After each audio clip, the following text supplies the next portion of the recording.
আসসালামু আলাইকুম। আজকে একটা অসাধারণ দৃশ্য দেখলাম। আমি অনেককাল সাংবাদিকতার সঙ্গে জড়িত, কিন্তু এইরকম দৃশ্য আমি আসলে দেখি নাই। মানে একটা দলের নেতার যে কী পরিমাণ ডেডিকেশন থাকতে পারে, আজকে ডাক্তার শফিকুর রহমান কিন্তু সেটা প্রমাণ করে দিলেন।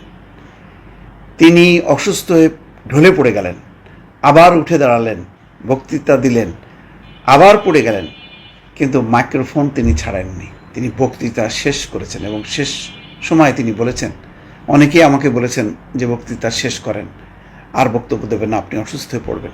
তিনি বলছিলেন হায়াত মৌত আল্লাহর কাছে, যখন আল্লাহ ডাক দেবে তখন কেউ আমাকে ফেরাতে পারবে না, আমাকে যেতে হবে। সুতরাং আমি শেষ করব, আমার যতক্ষণ পর্যন্ত দম আছে, জীবন আছে, আমি শেষ করব। তিনি শেষ করেছেন। আমি অবাক হয়ে গেলাম। মানে এই ধরনের অনেককে হয় যে পড়ে যায়, এ হয়, তারপর শেষ, মানে আর বক্তব্য দিতে দেয় না, কিন্তু তিনি কিন্তু দিয়েছেন। এবং সেই সঙ্গে দেখলাম যে এই রাজনৈতিক দলের নেতাকর্মীরা কী ধরনের সুশৃঙ্খল। নেতা যা চেয়েছেন সেটাই কিন্তু তার মনোবাঞ্ছা পূরণ করেছেন। তারা জানেন যে একটা দুর্ঘটনা ঘটে যেতে পারে, তারা কিন্তু বাধা দেননি। তারা আপ্রাণ চেষ্টা করেছেন নেতাকে সুস্থ রাখার জন্য। দেখলাম কেউ ফ্যান দিয়ে বাতাস করছে, কেউ পেছনে ধরে আছে, মানে তারা শঙ্কা করছেন।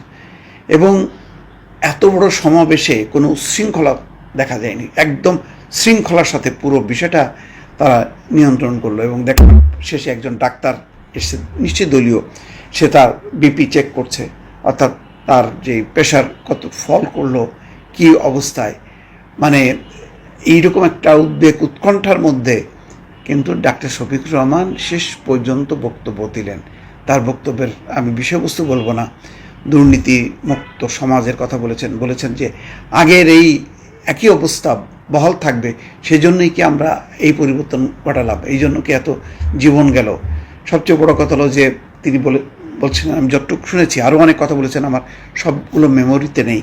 তিনি বলছেন যে এই দলের কেউ এমপি হলে তারা কোনো সুযোগ সুবিধা নেবে না, কোনো গাড়ি নেবে না, ফ্ল্যাট নেবে না, প্লট নেবে না।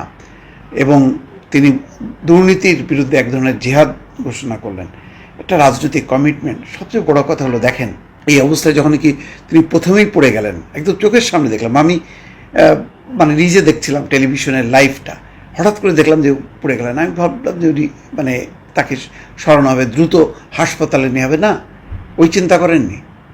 এবং তিনি হয়তো যেতে চাননি। মানে এইরকম বয়স, নিশ্চয়ই ওনার বয়স আমি যেটা গেস করি 70-র উপরে হবে, কিন্তু দ্রুত হাসপাতালে যাওয়া, জীবন রক্ষা করার চেষ্টা করা বিন্দুমাত্র বলেন। ওই স্টেজে বসে পড়ে তিনি কিন্তু বক্তব্য দিলেন, বক্তব্য শেষ করলেন।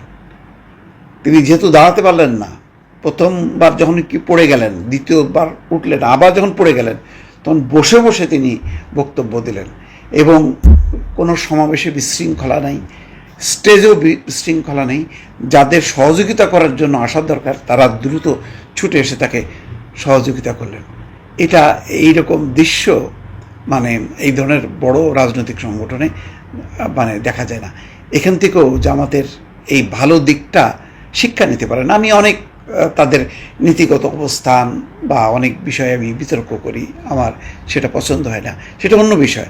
কিন্তু যেই ডেডিকেশনটা তারা দেখালেন, দেখলাম যেটা নিজের চোখে কিভাবে আমি বলবো যে না এটা মিথ্যা, এটা যা দেখলাম এটা সত্য না।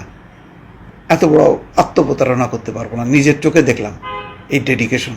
এইরকম একজন বয়স্ক সিনিয়র নেতা পড়ে যেও তিনি আল্লাহর নাম নিয়ে তিনি শেষ পর্যন্ত বক্তব্য শেষ করলেন। এটাও কিন্তু রাজনীতি যারা করেন, রাজনীতিকে যারা আদর্শ হিসাবে ভালোবাসেন, তাদের শিক্ষা নেওয়ার বিষয় আছে। দর্শক, ভালো থাকবেন। আল্লাহ হাফেজ।